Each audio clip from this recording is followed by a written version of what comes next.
What if I told you guys that there is a huge misconception going around the One Punch Man community revolving around God and his intentions for the future and end game of One Punch Man? I'd go as far as to say that you watching this video right now probably carry some of the same misconceptions and are looking at things the wrong way, but that's totally alright because the purpose of today's video is to give you guys a full understanding of what I believe God's true intentions are for the future of the story and the eventual end of the series. Really big claims, I know, but just bear with me until the end of the video and I am confident that I will have you convinced, because really the signs have been there all along. All it takes is just a little bit of diving into the manga material and taking a look at the bigger picture. But really quick, before we get into all of that, if you guys enjoy One Punch Man and One Punch Man content, then you've literally found the perfect place, because I talk about various One Punch Man theories, do general discussions, and also do chapter reviews on a regular basis every single week on this channel. So you definitely want to be subscribed with notifications on so you can get a consistent dose of One Punch Man content on your feed every week without fail. But alright, let's get into everything.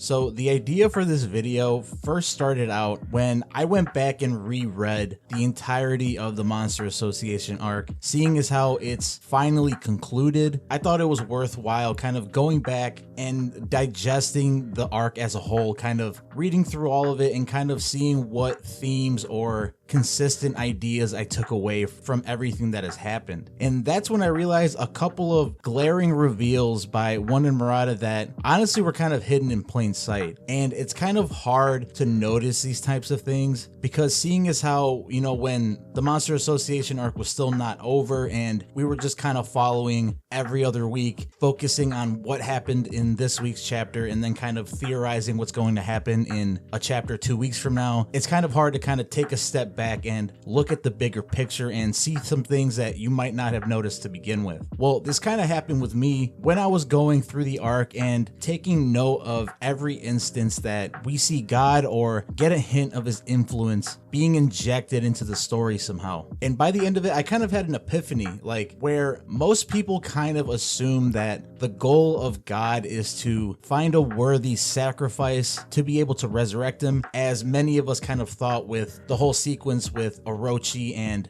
the mural at the bottom of the Monster Association, where it was revealed that where we originally thought that the mural showed humans making sacrifices to resurrect Orochi, it was in fact a mural that showed people sacrificing various things and Orochi towards God, a much larger figure. So it's pretty clear where this misconception kind of stems from, because on the surface it looks like it's a pretty straightforward concept. Whichever forces that are looking to actively resurrect God are more than likely looking for worthy sacrifices to offer to God or the God cubes that will then activate and resurrect him after, you know, that worthy sacrifice has been presented to him. But just like how Orochi misinterpreted the mural, I feel like he also misinterpreted the purpose of the mural or the meaning behind it, because throughout the arc, when we see God's influence sprinkled throughout, we get a very clear idea of what his real intentions are, and it definitely diverges from the whole sacrifice theory. And to kind of elaborate on this, we kind of have to look back at 4 major instances where we see God come into the fold during this arc. And I think once I kind of break these down for you, you'll understand that it appears that God has 2 major motivations at this current time that will eventually lead to his resurrection. So these 4 instances that I'm referring to are when we first are introduced to him, when Homeless Emperor explains that when he was on the verge of just basically ending it all, God appeared in front of him and offered him power and basically told him just, you know, that he knows what he's going to do with it. He's pretty sure that he knows what he's supposed to do with this power. So with this interaction, what we can kind of take away from here is that God is looking for individuals that hold some kind of disdain towards humanity and wants to see humanity changed or destroyed in some form. And this is also very much apparent when he is hinted to be involved in the whole Orochi and Psychos merger, where Psychos kind of describes this moment where she kind of feels like she's being met by some greater power that, had the appearance of Jupiter or whatever, and basically had some kind of revelation that caused her to realize that she was meant to become one with the earth and merge with the earth. So it's kind of made, kind of clear that Goddess was somehow involved in giving her that massive power up, because I don't think that her merging with Orochi alone could have created such an incredibly powerful being. And we see what Sairochi does with this power. She uses it to, try and kill the S-Class and cause major destruction on the planet Earth, which kind of goes along with what Homeless Emperor's intentions are and what he was shown to be doing throughout this arc. So right there we have one motivation that God has, and that is to give power to those who want to see humanity changed or suffered in some way, and allow them to have the freedom and the power to act on those ambitions, to presumably weaken the earth and have it ready for him to take over once he's resurrected and make things a lot easier. And additionally might also allow him to kind of have a bird's eye view of some of the more powerful characters of the series, so he can further plan his revival and maybe plan around these various heroes and prepare contingency plans for them, much like how Giro was doing at the beginning portions of the Monster Association arc, where we see her kind of match monsters up with the S-Class where they kind of have a disadvantage or their abilities do not match up well. But I mean, you guys could have probably guessed that by now, and this doesn't come as much of a surprise to you, but what really is going to change your outlook on things here is the second part of what God's true intentions are, and that is not to find a worthy sacrifice to, present on the altar or be presented in front of the God cubes that will then somehow turn this worthy sacrifice into the thing that is necessary to resurrecting him. What I believe God is really looking for here is a worthy vessel for him to take over and be resurrected in that way. I have a strong reason to believe that what God is really trying to do here is find the most powerful individuals that are currently on Earth and somehow make them become his avatars or his vessel, because seeing as how we saw that God was trapped in the moon in that sequence where,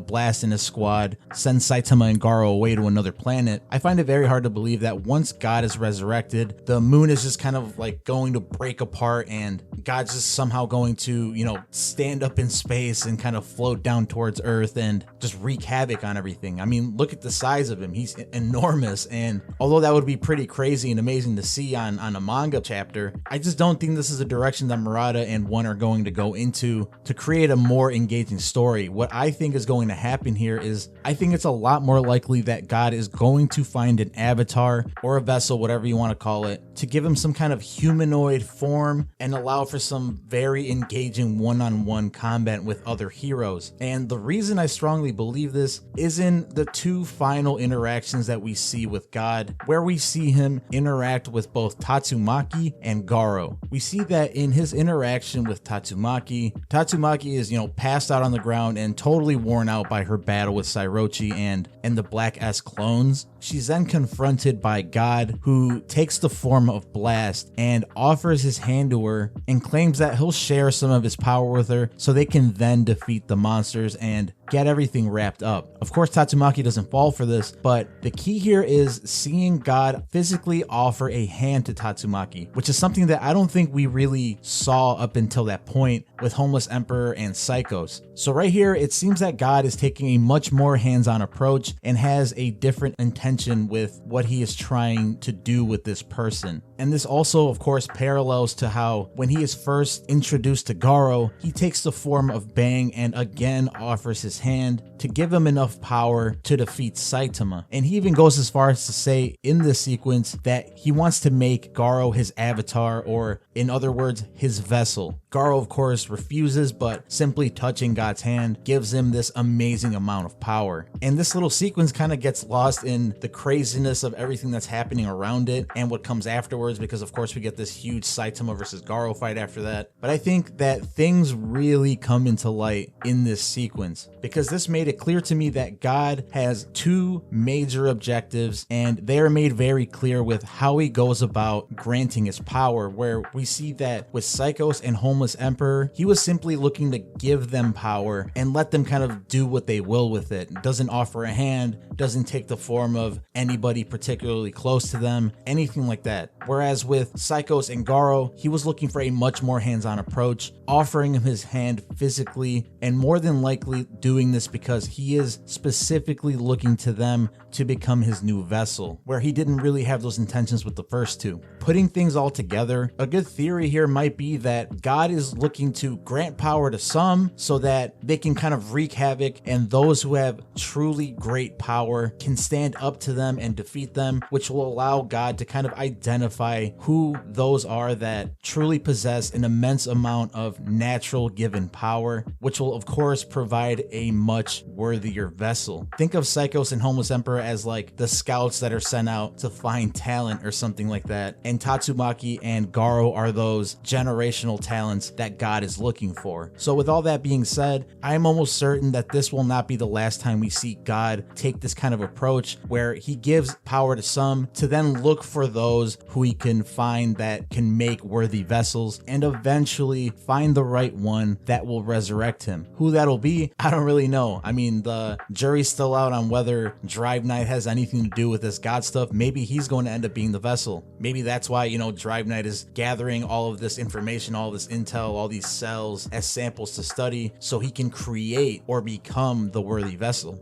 I mean, this is kind of a stretch, but I'm just kind of, you know, spitballing here. But what do you guys think of this whole idea? Do you guys think I'm, you know, on the money here, or do you think I'm totally crazy and you might have a much better understanding of what God's real intentions are? Let me know in the comments below. I'm not afraid of having my mind changed. I definitely want to take in as many new ideas as I possibly can. So please make sure to share your thoughts below. And also, if you enjoyed this video, please make sure to like, because I still am a pretty fresh channel and any amount of support is very, very much appreciated. If you guys enjoyed this God theory, then you might enjoy the one that's popping up on your screen right now, where I talk about a very sneaky Easter egg that one Murata planted into the manga that gives us some further details on the end goal of the series and God's influence on it. But that does it for today, guys. I hope you have a wonderful day, and I'll see you guys in the next video.